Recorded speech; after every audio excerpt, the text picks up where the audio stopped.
साहिल school का बहुत ही शरारती बच्चा रहता है और सभी साहिल की शरारतों से परेशान रहते हैं। साहिल के मम्मी पापा को रोज साहिल की शरारतों की वजह से स्कूल में बुलाया जाता है, लेकिन साहिल नहीं मानता। सबसे ज्यादा परेशान स्कूल के सभी लोग तब हो जाते हैं जब साहिल स्कूल की घड़ी का समय बदल देता है।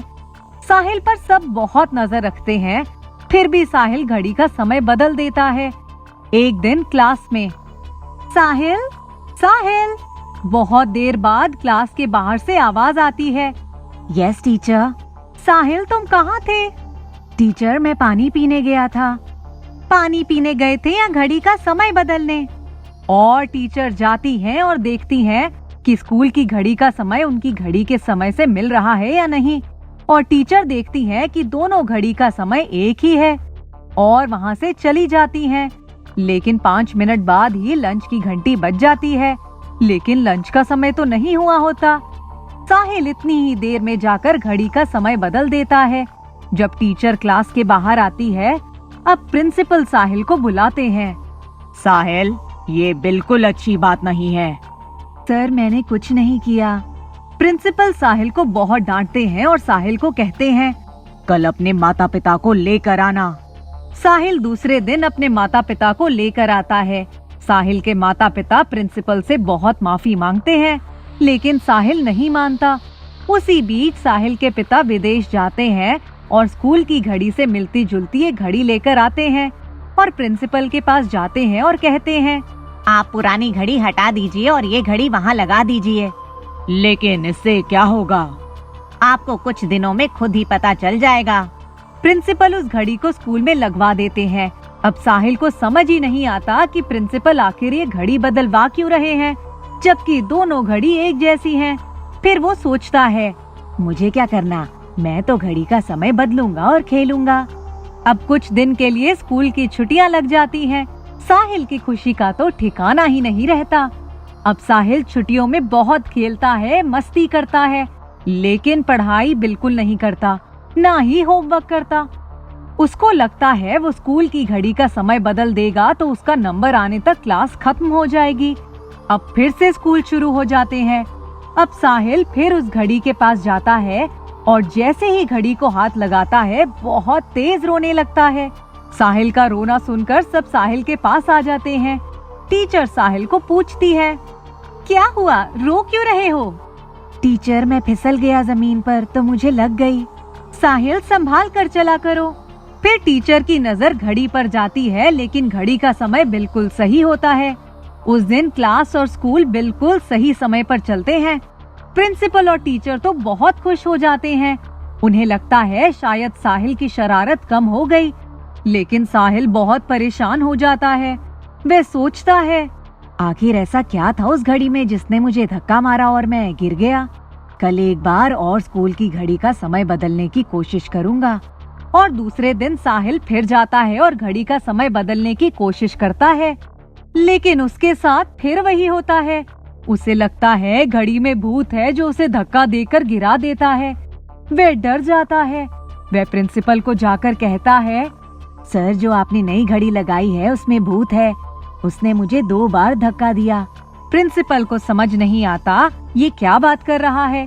प्रिंसिपल साहिल को कहते हैं, तुम अभी जाओ, हम देखते हैं घड़ी में कौन सा भूत है। प्रिंसिपल साहिल के पापा को बुलाते हैं और उनसे पूछते हैं आखिर ये कैसी घड़ी है। साहिल के पापा बताते हैं, इस घड़ी के पीछे एक बटन है, उसमें सेंसर लगे हुए हैं। जब घड़ी को उतारना हो तो उस बटन को बंद करके उतारना होता है। अगर कोई बिना बंद किए उसे छूता है तो उसमें हल्का सा करंट लगेगा। वह करंट हमारे हिसाब से मामूली है, लेकिन बच्चों के हिसाब से थोड़ा ज्यादा है। उस करंट का कोई नुकसान नहीं है। अब प्रिंसिपल समझ जाते हैं कि साहिल के पापा ये घड़ी क्यों लाए थे। प्रिंसिपल साहिल को बुलाते हैं और कहते हैं, साहिल तुम शरारत करते हो ना, इसलिए उस घड़ी ने तुम्हें धक्का दिया। उसमें कोई भूत नहीं है, वो जादू वाली घड़ी है। अगर तुम शरारत नहीं करोगे तो घड़ी तुमको कुछ नहीं करेगी। साहिल प्रिंसिपल, टीचर और अपने माता पिता से माफी मांगता है और एक अच्छा बच्चा बन जाता है। जादुई संदूक। मोनू और उसकी माँ अपने घर में बैठे हुए थे। दोनों बेसब्री से मामा जी के आने का इंतजार कर रहे थे। तभी दरवाजे पर एक दस्तक होती है। मोनू, देखो कौन आया है, कहीं तुम्हारे मामा जी ही तो नहीं? मोनू ने दरवाजा खोला। दरवाजे पर मामा जी ही थे। अरे मामा जी! और मोनू दौड़कर मामा जी से लिपट गया। मेरा प्यारा बेटा। मोनू, देख मैं तेरे लिए क्या लाया हूँ। मोनू नाना नानी और मामा जी का बहुत लाडला था। मामा जी बहुत सारे खिलौने और मिठाई लेकर आए थे मोनू के लिए। मोनू, कैसे लगे खिलौने? बहुत अच्छे हैं, पर इस बार मैं खिलौने से नहीं मानूंगा। फिर और क्या चाहिए तुम्हें? मुझे आपके साथ नानी के घर जाना है। आप मुझे पिछली बार भी नहीं ले गए थे। अभी मेरी स्कूल की भी छुट्टी है तो मैं आपके साथ चलूंगा। मोनू, मैं तुमको लेने ही आया हूँ। चलो तैयारी कर लो, हम परसों चलेंगे। मोनू ने जल्दी से तैयारी शुरू कर दी और बड़ा सा संदूक तैयार कर लिया। अरे मोनू, इतना बड़ा संदूक, क्या क्या रख लिया इसमें? बहुत सारे खिलौने, कपड़े और नानी के लिए भगवान की किताबें। अच्छा, और मेरे लिए कुछ नहीं रखा? रखा है ना, खिलौने, वही तो खेलोगे आप मेरे साथ। मोनू की बातें सुनकर सब जोर से हंसने लगे। सुबह मोनू को निकलना था तो वो जल्दी से सो गया। सुबह मामा जी मोनू को लेकर स्टेशन आ गए और ट्रेन का इंतजार करने लगे। थोड़ी देर बाद ट्रेन आ गई और दोनों नानी के घर शाम को पहुंच गए। नानी, आ गया मेरा प्यारा बेटा। हाँ नानी, और मैं आपके लिए कुछ लाया भी हूँ, अभी दिखाता हूँ। अच्छा दिखा, तो क्या लाया है मेरा बेटा मेरे लिए? पर जैसे ही मोनू ने संदूक खोला तो उसमें सोना, चांदी, हीरे, मोती ये सब था। कपड़े, खिलौने, किताब सब गायब थे। नाना नानी और मामा जी देखकर चकित रह गए। अरे मोनू, ये सब क्या है? मुझे नहीं पता मामा जी, मैंने तो आपके सामने ही संदूक में सामान रखा था, तब तो ये सब नहीं था। पता नहीं ये सब कचरा कहाँ से आ गया। बेटा, ये कचरा नहीं है, ये बहुत कीमती सामान है। पर किसका है? मामा जी, लगता है किसी ने हमारी संदूक बदल दी। मुझे मेरे खिलौने वापस चाहिए, आप ढूंढ कर लाओ। और रोने लगा। मामा जी ने बहुत पता लगाने की कोशिश की पर कुछ पता नहीं लगा। मामा जी घर वापस आ गए तो देखा कि मोनू खिलौने से खेल रहा है। अरे मोनू, ये खिलौने कहाँ से आए? ये तो संदूक में थे नहीं। मामा जी, ये उसी संदूक से निकले। बेटा, कुछ समझ नहीं आ रहा। संदूक में से सामान निकलता ही जा रहा है। किसी को बता भी नहीं सकते, नहीं तो सबको लगेगा कि हमने चोरी की है। हाँ माँ, अभी देखते हैं कि क्या करना है। कुछ दिनों बाद मामा जी मोनू को छोड़ने गए और उसकी संदूक तैयार कर दी। उसमें कपड़े, खिलौने सब भर दिए और मोनू के घर पहुँचे और संदूक वाली बात मोनू की माँ और पिताजी को बताई। दोनों सुनकर चकित रह गए। सबने आश्चर्य से संदूक की तरफ देखा। सब संदूक के पास गए और जैसे ही खोला देखते ही रह गए। फिर से वही सोना, चांदी, हीरे, मोती। अरे मामा जी, फिर से संदूक बदल गया। अरे मोनू बेटा, ये क्या हो रहा है? मुझे नहीं पता। रात को सब खाना खाकर सो जाते हैं, लेकिन मामा जी को सोच सोच कर नींद नहीं आती कि ये संदूक का राज क्या है।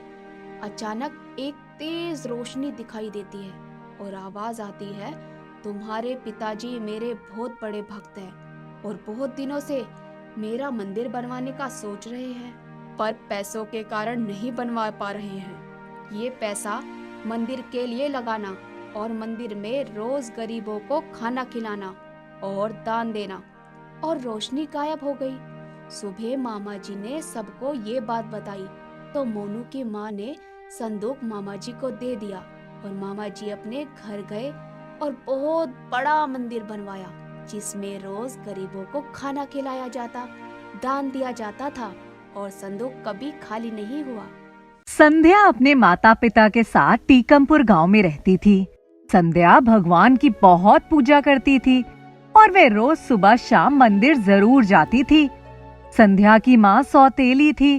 वह संध्या से घर का पूरा काम कराती थी और हमेशा संध्या को मंदिर जाने से रोकती थी। लेकिन संध्या कैसे भी समय निकालकर मंदिर जरूर जाती। एक दिन की बात है, संध्या के घर कुछ मेहमान आए तो संध्या की माँ ने संध्या को आवाज लगाई, अरे संध्या, कहाँ मर गई? आई माँ। मेहमान आए हैं, पानी लेकर और सबके लिए खाना बना। ठीक है माँ, पानी देकर मैं मंदिर जाकर आ जाऊँ, फिर मंदिर से आकर खाना बना दूंगी। नहीं, पहले काम कर फिर मंदिर जाना। इतने सारे लोगों का खाना बनाने में और घर का बाकी काम करने में संध्या को रात हो जाती है और तब तक मंदिर बंद हो चुका होता है। संध्या बहुत दुखी हो जाती है। संध्या कहती है, भगवान मुझे माफ करना, आज मंदिर नहीं आ पाई। ऐसा सोचते हुए संध्या की आंखों में आंसू आ जाते हैं और फिर संध्या की नींद लग जाती है। जब सुबह संध्या उठती है तो सौतेली माँ उसको कहती है, संध्या, मेहमान जाने वाले हैं, उनके रास्ते के खाने के लिए कुछ बना दे और हाथ थोड़ा जल्दी चलाना। जी माँ।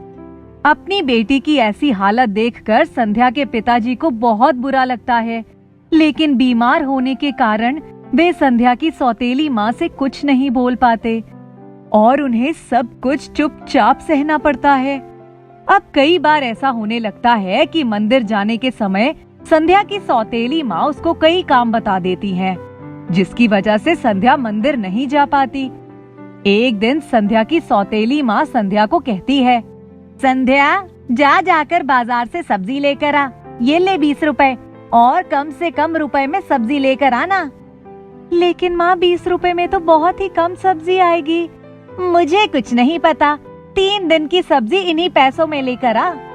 अब संध्या बहुत परेशान हो जाती है कि वे क्या करे।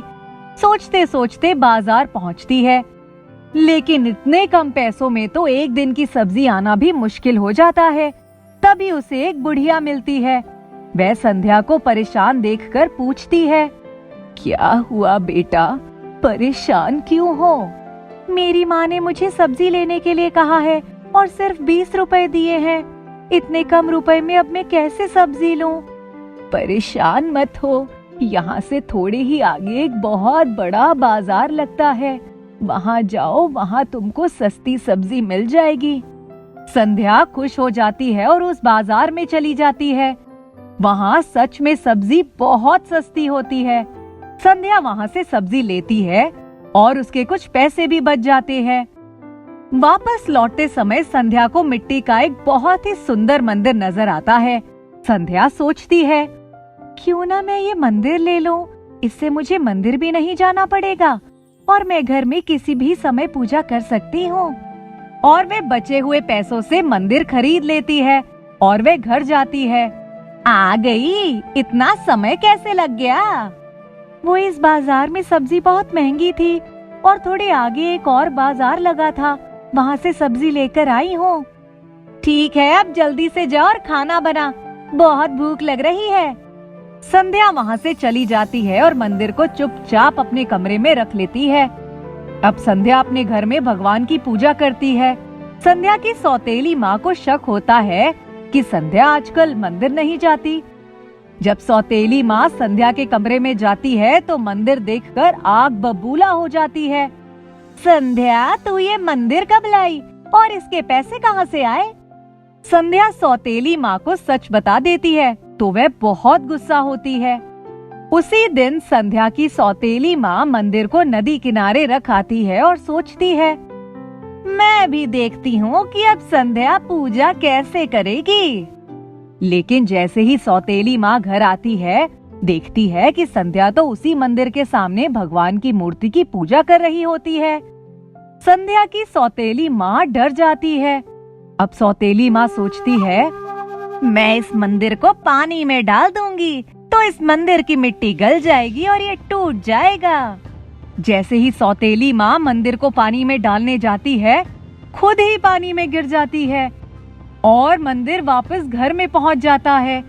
अब सौतेली माँ समझ जाती है कि इस मंदिर में कुछ ना कुछ अलग बात है। सौतेली माँ मंदिर को तो इसके बाद हाथ ही नहीं लगाती, लेकिन संध्या को और भी ज्यादा परेशान करने लगती है। संध्या को खाने के लिए कुछ भी नहीं देती, बचा हुआ खाना संध्या को खिलाती है। एक दिन संध्या की तबीयत बहुत खराब होती है। संध्या अपनी सौतेली माँ को कहती है, माँ आज मेरी तबीयत बिल्कुल ठीक नहीं है, मैं आज काम नहीं कर पाऊंगी। इतना सुनकर संध्या की सौतेली माँ आग बबूला हो जाती है और संध्या को मारने के लिए जैसे ही हाथ उठाती है, वैसे ही सौतेली माँ का हाथ मुड़ जाता है और मंदिर में लगा हुआ दीपक संध्या की माँ की तरफ बढ़ने लगता है। संध्या ये देखकर आश्चर्यचकित रह जाती है। संध्या की माँ संध्या से माफी मांगती है। संध्या को माँ पर दया आ जाती है। मैं भगवान को कहती है, भगवान मेरी माँ को छोड़ दीजिए और दिया वापस मंदिर में पहुँचा दीजिए। इतना कहते ही दिया वहाँ से गायब हो जाता है और मंदिर में दिखाई देता है। अब सब लोग मिलजुल कर रहने लगते हैं। धीरे धीरे संध्या के पापा की भी तबीयत ठीक हो जाती है। शापित अंगूठी। नंदिता अपने माता पिता की इकलौती संतान थी। एक बड़ा भाई था सुधीर, जो कुछ महीनों पहले ही सांप के काटने से मर गया था। एक दिन नंदिता अपने मां माधुरी से कहकर गई थी वो अपनी सहेली के यहां जा रही है, लेकिन वो नदी के किनारे चली गई और सुधीर को याद करके रोने लगी। रोते रोते उसकी आंखें लाल हो गई। उसको बार बार याद आ रहा था कि सुधीर के साथ वो कितना खेलती थी। दोनों साथ साथ कहां कहां घूम आते थे।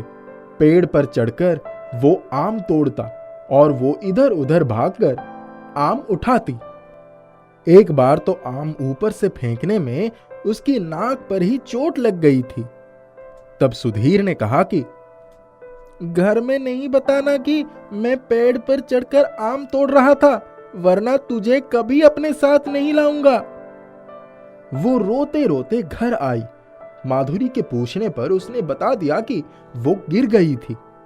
वो दोनों दोपहर भर पूरे गांव में चक्कर लगाते, कभी ट्यूबवेल पर चले जाते, कभी नदी के किनारे जाकर नदी में पैर डालकर घंटों बैठे रहते।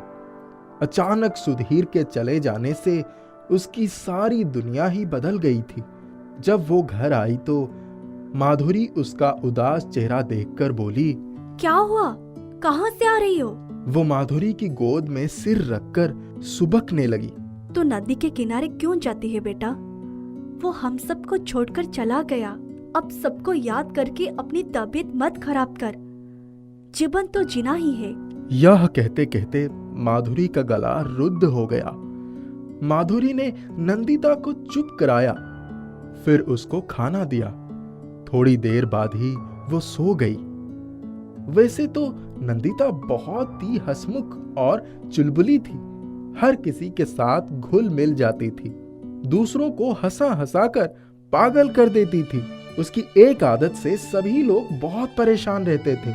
वो हर किसी की छोटी छोटी बात का मजाक उड़ाती थी, लेकिन सुधीर के जाने के बाद वो बिल्कुल गुमसुम हो गई थी। सारे दिन घर में पड़ी रहती। बेटे के जाने का गम माधुरी को अंदर ही अंदर खाए जा रहा था, पर बेटी के सामने कभी नहीं रोती। पति तो कितने सालों पहले ही उन तीनों को छोड़कर जा चुके थे। एक बेटे का ही सहारा था। कुछ दिनों पहले ही तो उसकी नौकरी लगी थी। कितना खुश था। कहता था, माँ अब नंदिता का जल्दी से जल्दी ब्याह करवा देंगे ताकि उससे हमारी जान छूटे। नंदिता उसको मुंह चिढ़ाते हुए अंदर भाग जाती। जिस दिन सुधीर को बगीचे में सांप ने काट लिया था, उस दिन उसके हाथ में एक हीरे की अंगूठी थी जो उसके पिता की थी, और माधुरी ने कुछ ही दिनों पहले उसके जन्मदिन पर उसे पहनाई थी।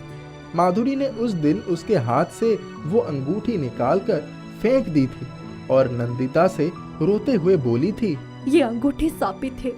ये मुझे आज आभास हुआ है। तेरे पिता को ये अंगूठी कहीं रास्ते में पड़ी हुई मिली थी। जब उन्होंने मुझे दिखाया था तो मैंने कहा था अरे ये तो असली हीरा लग रही है। फिर हमने सुनार के यहाँ भी दिखाया था, तब तेरे पिता ने बड़े शौक से इसे पहन लिया था। वो भी इसको साल भर भी नहीं पहन पाए थे। मैंने तब ये नहीं सोचा था कि ये अंगूठी ही सापी थे। सुधीर को तो ये सोचकर दिया था कि बिल्कुल नई है, उसको अच्छा लगेगा और अपने पिता की निशानी समझकर खुश हो जाएगा। मुझे क्या पता था कि ये सापित अंगूठी मेरे बच्चे का काल बन जाएगी। सुधीर के पार्थिव शरीर को नदी में बहा दिया गया था। नंदिता ने सबकी नजर बचाकर वो अंगूठी छुपाकर रख दी थी। एक दिन माधुरी उसके कमरे की सफाई कर रही थी। उसने देखा कि वो अंगूठी नंदिता की तकिए के नीचे पड़ी थी। उसको हाथ में लेते ही जैसे लगा कि वो चक्कर खाकर गिर पड़ेगी। उसने अंगूठी उठाई और पूरा ताकत लगाकर खिड़की के बाहर फेंक दी। उसने देखा कि उसी समय एक कूड़ा उठाने वाला लड़की उधर से निकली। उसकी नजर उस अंगूठी पर पड़ी तो उसने इधर उधर देखा और उसे उठाकर रख लिया। नंदिता जब कॉलेज से आई तो माधुरी ने कहा, तुमने वो अंगूठी क्यों सहेज कर रख ली थी? मैंने तो फेंक दी थी ना। नंदिता ने नजरें झुका ली। माँ, मैं तो सोच रही थी शायद ये तुम्हारे मन का भ्रम था, इसीलिए अंगूठी चुपचाप छुपा दी थी। जब भाई की याद आती थी तो इसको निकाल कर देख लेती थी। माधुरी ने उसके आंसू को अपने आंचल से ही पोंछ दिया। सुधीर को मरे 3 साल बीत गए थे। नंदिता अब नौकरी करने लगी थी। माधुरी जब भी उससे कहती, अब तुम्हारी शादी की बात चलाऊं? वो मना कर देती और कहती, नहीं माँ, तुझे अकेले छोड़कर कहीं नहीं जाऊंगी। माधुरी सोचती आखिर कितने दिनों तक लड़की कुंवारी बैठी रहेगी।